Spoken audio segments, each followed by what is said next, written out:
Manipur Houjik Oiriba Phivam Asidi Laothoktana Thamba President Ruga Pangkhak ni haina Senior Advocate Khaidem Mani phongdorakli. Wafam asi Manipur Chanura Lamjing Lob Machal Bisnupur District na sinduna Moirang Kokilabon Laikai de Leiba Muktar High School ground dagi Moirang Ngangkalawai de Leiba Hemam Nilamani Sports Complex Pawbachat kiba Miyamgi Khongcharamaga Mari Lainana Mahakna phongdokibani. Khongchara duga mari lainana Khaidem Mani na hai ngasi pangthokliba miyamgi khongchara si Houjik Oiriba Manipur gi Phivam asida aikhoi amato oina punsilasi haibagi pandamdani Manipur gi tangdu laitadraba Houjiki Phivam asida rule of law laitabagum torakpa amadi pikraba status sida manadaba mityeng chathabagum torakpa sida aikhoi masalamato oina punsinbagi matamadu lakle aikhoi isana leibak ngakchorasi haibagi wakalonda machalna silakba miyamgi khongchara si apaba khongthang amani haina Khaidem Mani na Taki.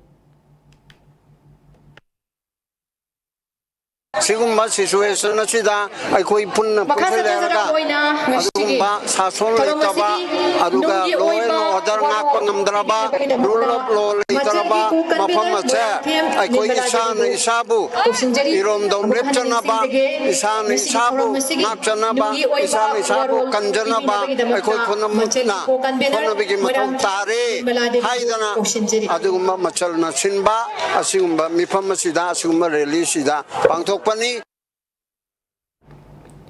Amaromda Khongchara duga mari lainana Machalgi ko convener Moirang Them Nirmalana hai chahi ama halaglaba khusemgi irang asigi waroisin pubira u haiduna Manipur miyamgi oiba Khongchara si pangthokpani Khongchara sida saru yakiba Bisnupur Thoubal Kakching Imphal amasung West District tongan ba CSO amade miyambu haningai leitana thagat phongdokle ngasi puliba sigumna matung tarakpadasu amato oina punduna thabak tokminasi haina mangna makha taki Siliba konsep sigi maramdi akoi chahi ama hena satharak laba lanse ngasi bo the central government na su state government na su tang ta ba koi solution ama bi sinabi de akoi se sugum na dom khang laga leiba se koi leiba ngamlak tabada ge koi hairi ba koi miyangi kholau pu ba khongsa ase koi sinjabani lan da di saruk ya minerib se nupa nupi ani makpulam na saruk ya minai akoi khul ngak liba ibung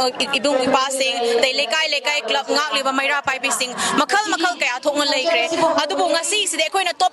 mayam na haide akoina message sama pining boy na akoina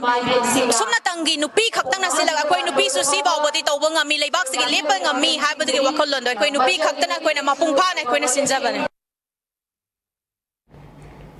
ngasigi rally aduda Manipur ge tongan ba loop chaniga nifu hanbagi miyoi lising kun hanbana saruyaki Khongchara duda thokliba khusemgi irang loisilo aikhoi gi reipak aikhoi na ngakjagadabani aikhoi isana isabu kanjagadabani amade tampaki lamda combing operation chathaba yaroi haiba kholaw kyasu lauki Hemam Nilamani Sports Complex ta pantungpham oikiba rally aduda miyam gi mifam amasu pangthoktuna warep kayamarum lauki warep sing adugi manungda India gi lanmi singna Manipur dagi handoktri fawba miyamna makoi gi thabak thawram khudingmak saru yadabaga loinana boycott tawba amade leiriba loop sing punsinduna luptin nama siamba asina chingba kaya yauri